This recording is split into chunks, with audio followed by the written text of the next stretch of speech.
meron akong mga mahal sa buhay na nandiyan din po sa Iglesia ni Cristo. Pero mismong sila nakikita ko kapagka nagpo-post, hindi ko na lang babanggitin kung sino, baka mapag-initan kung meron pag-iinit diyan. Ano?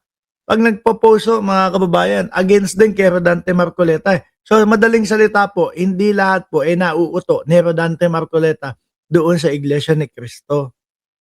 11,000, 11,000 daw yung pumunta. Mukhang makakasuha si Rodante niyan. Gathered here at EDSA People Power Monument, calling for, or a surprise rally for calling for transparency, accountability, and justice. Participants also expressed Pero pag gano'n, dapat sinabi nyo, hindi pwedeng makulong si Rodante Marcoleta. O ayan, pinagbigyan na din namin kayo. No? Inilagay na din ho namin sa aming titulo na Marcoleta hindi nakakasuhan dahil sa rally. Sorry, hindi talaga pwede yon. Kahit sa ang bansa, imposible mangyari i-atras yung kaso, plunder, dahil lang sa pagrarally, malabo yun. their opposition to the possible plunder charges that being linked to Rodante Marcoleta. Sabi ni Lito Ison, idol na kita, Kuya Mark Soriano. Uy, muntik na maging Eli Soriano yan. Ramos, iba yata yung pinapanood ni Lito Ison. Si si Brother Eli Soriano ho, mga kababayan. Pero ako hindi ho ako ang dating daan. Pero open kasi ako sa lahat to. Lahat pinapakinggan ko. Pati po yung mga Muslim, nanonood din po ako. Pinapakinggan ko din po yung aral nila. Yung kay ang dating daan, Eli Soriano. Nagagandahan ako doon sa mga pangaral ho ng tao na yon. Participants also expressed that this rally may continue this continuous performance and entertainment segments featuring artists from INC Production Company, including Tawag ng Tanghalan, Jessa Okege and others. Although the guys have rally, but the PNP CIDG issued authorization after that. Ngayon, meron na ho silang permit. Kaya lang, yung permit to, mga kababayan, hanggang alas 8 ng gabi lang po kinabukasan. Ngayon, ang sinasabi nitong mga nagrarally po dyan, mga bossing, hindi daw po sila aalis hanggat hindi iniuurong, inaatras yung posibleng kaso ni Rodante Marcoleta.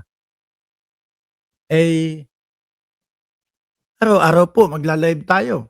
Tapos sila ang topic natin. Makita lang natin. Ano ang lagay doon sa EDSA? 20 million na ang pumunta. Susunod na araw.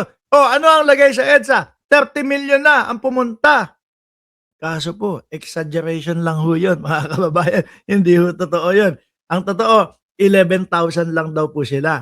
Pero, bago ho tayo matapos, mga bossing, mayroon naman pong hatid. Ito pong si Atty. Claire Castro. No? Ng kapwa. Ayan. Meron naman pong pagpapaalam na mensahe si Atty. Claire Castro po, mga bossing. Wawasakin ko mukha mo, sabi ni Christian San Agustin. Masyado bang makinis? Masyado bang baby face para wasakin? Sa DDS, ayaw mo magwasak ng mukha. No? Bakit? Puro wasak na yung mukha. Gabi, yan na naman kayo. Lalakas na naman, atapang-atao na naman mga DDS. Atapang-atao. Bakit? Nasa comment section Ita-type lang naman, wawasakin ko mukha mo. Wala namang mukha di ba? Wala naman akong mukha, kaya wala, hindi ako matutunto nito.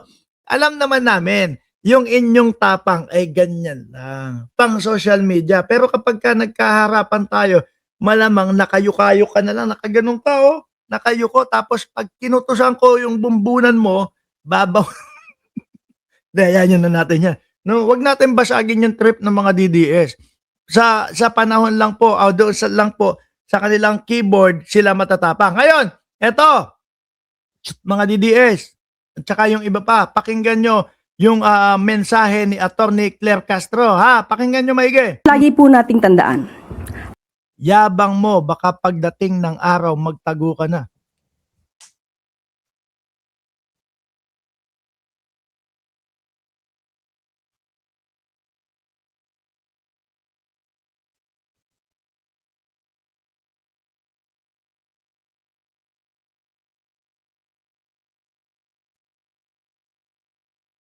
Putang ina niyo mga DDS kayo.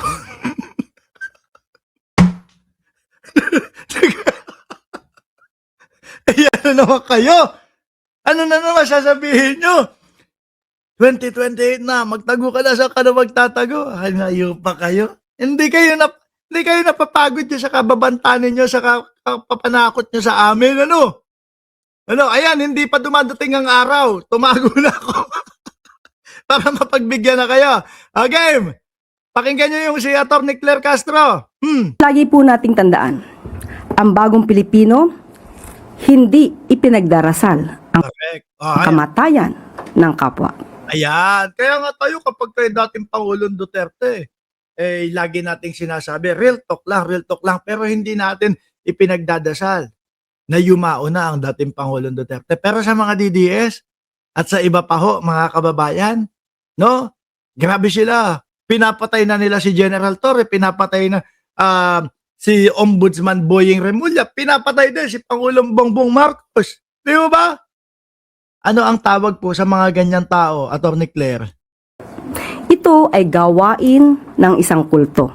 Uy! Gawain ng kampon ng kasamaan. Uy! Kulto daw kayo. Kulto daw kayo. Ito ay gawain daw ng mga kulto. No? Gawain ng mga sasamang tao. Huwag po kayong magpa-register sa ganyang klaseng samahan. Loko, may registration pa pala para maging kulto. Grabe naman iyon. Wag daw wag daw pong magpa-register sa ganyang mga samahan daw po. Totoo naman yung sinasabi ni Atty. Claire Castro, no? Yung mga ganyang kasamaan, wag kayo sasama diyan. Yung ipanalangin mo, gustuhin mo na mamatay yung isang tao, masama po 'yon. At dito na po nagtatapos ang ating press briefing. Magandang araw para sa bagong Pilipinas. Magtatapos na din po si Mark Ramos, mga kababayan. Ano po, kailangan ko po magtago dahil nga ang sabi ng mga DDS, ang yabang mo, baka pagdating ng araw, magtago ka na din. Ngayon, uumpisahan ko na pong magtago. At magpapaalam na ako, magpapasalamat, maraming salamat, and God bless po sa ating lahat, mga bossing.